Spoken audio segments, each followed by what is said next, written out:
When fame meets fortune, it is natural to sense something sinister. In this case, a boy brought out of abject poverty into a life of luxury coupled with social media fandom and show off believes that he can swindle millions of people and corporate organizations of their hard-earned wealth, but he soon meets his downfall. This is the case of Ramon Abbas, also known as Hushpuppi.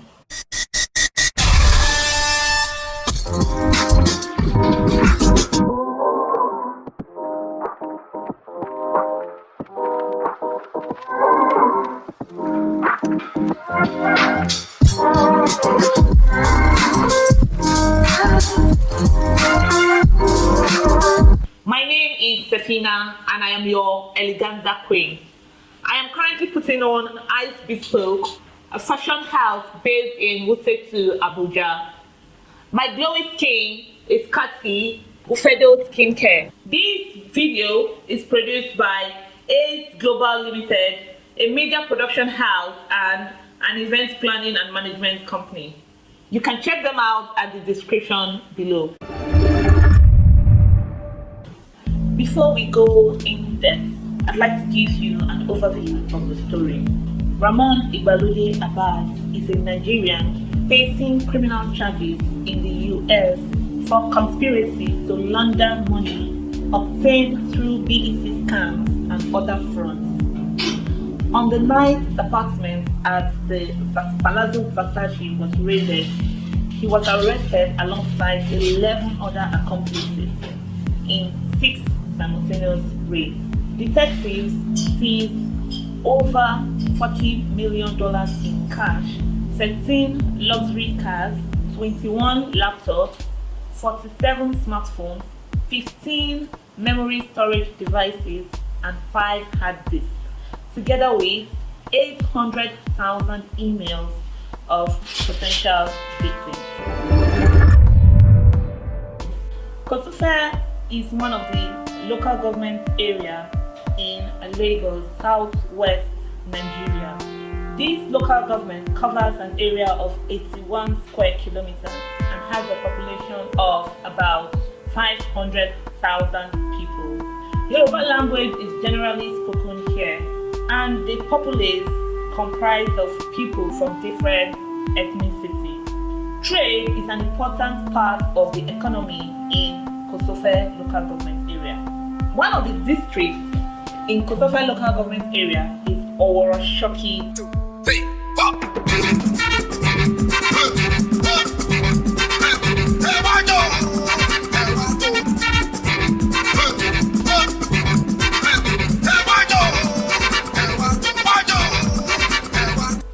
It has features similar to ghettos such as Mushin and Ajegule.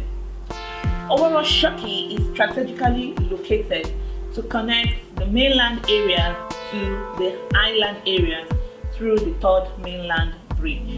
In Shoki, it is not uncommon to see families where one partner is a Muslim while the other partner is a Christian.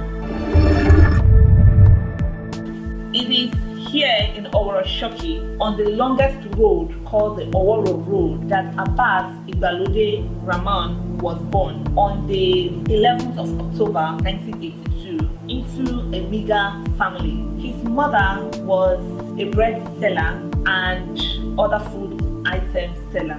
She sells along the street of Shoki. In other words, she hawks her wares. And his father is a taxi driver. Their earnings put together was never enough to cater for basic family needs. At different times, they have been kicked out of the apartment by different landlords for non-payment of their rent. Things were so bad that the family had to mourn over the death of one of their daughters, who died as a result of complications from typhoid fever. This happened because the family could not provide the necessary health care for the child. Abbas attended a public primary school and his secondary school was Government College, Ikorodu. From a very young age, Abbas kind of left to fend for himself on the street and got really independent. He began to get engaged in commercial activities. Well, first he started with washing cars for a survival fee of 100 naira. With this money, he was able to feed himself for the day. He'd usually buy bread and beans, and sometimes business would be so bad that Abbas would buy food on credit. Even with everything happening around him, Abbas wanted more for himself.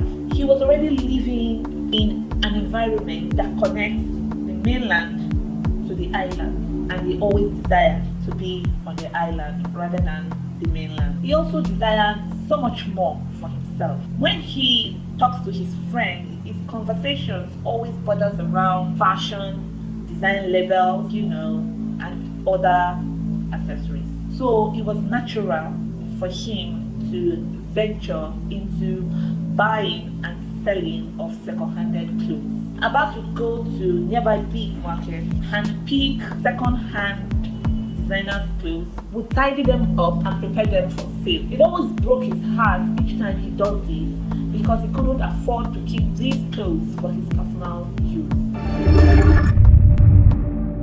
As a boy on the streets, it was easy for Abbas to access information and also to mix up with other boys who were generally referred to as Yahoo boys. This continued for a while, and at some point, Abbas disappeared altogether from the scene. Mama Dele, a food vendor that sells food to the boys on the street when they had money and when they needed to buy on credit, said in an interview she just stopped seeing Abbas and nobody she knew had any idea where Abbas was at that time. That period coincided with the time when Abbas relocated to Kuala Lumpur in Malaysia. When Abbas got on social media and went ahead to build a brand on Instagram, it was a brand of daily extravagance. So extravagant was the life he lived on social media that he attracted a followership of over 2 million people. Abbas was never seen to repeat an outfit twice. He was always seen in designers' clothing such as Fendi, Gucci, Versace, Hermes, and Vegan. And even his accessories were designers. He continued to live this kind of life. It was said that Abbas owned only luxury cars such as Rolls-Royce, Ferrari, and even Lamborghini. And whenever he went holidaying around the world, he was sure to hire a private jet and goes only to choice locations around the world. Since he began displaying this extravagant lifestyle on social media, precisely on Instagram, questions about how much money Abbas had and what type of work he did that was commensurate to the riches he displayed, answers that formed the basis of the case filed against Ramon in a federal court in California by the FBI. Although Abbas did not clearly state the situation behind his ever-growing wealth, but there were pointers if only you looked in the right direction. For instance, in 2015, the Versace store in Kuala Lumpur, Malaysia, presented Abbas with a gift celebrating his status as their best customer in 2014, together with his friend Samson Oyekunle, who was later on arrested in the United States for his involvement in frauds and scams. Shortly after Samson's arrest, Abbas relocated to Dubai, where he was received and shown around by Mumfa, his friend also. As Abbas' followership on Instagram grew, so did his penchant for online beefs or troubles. He has had squabbles with Nigerian celebrities such as Davido, Dimaya, Ice Prince, Fino, and some others. Abbas accused them of wearing fake designer clothes and other accessories. He didn't just limit his quarrels to celebrities, but he extended the hand of fellowship even to his friend Mumfa, who advised Abbas to go take care of his family and stop living fake life on Instagram. At the time, it was said that Abbas' mother still hawked bread and other food items on the streets while his father was still a taxi driver. It was also said that his brother Yusuf worked in a barber's shop and his best friend Sikiru Adekoya was jobless and still in the ghetto. This showed that Abbas's wealth did not effect any positive change in the lives of his loved ones. Well, later on, Abbas did his friend's advice, Monfa, and he sort of asked that Yusuf, his younger brother, come join him in Dubai. But his mother declined, stating very clearly that she didn't know the source of Abbas's wealth and would not like to lose another son to illegitimate means of making money.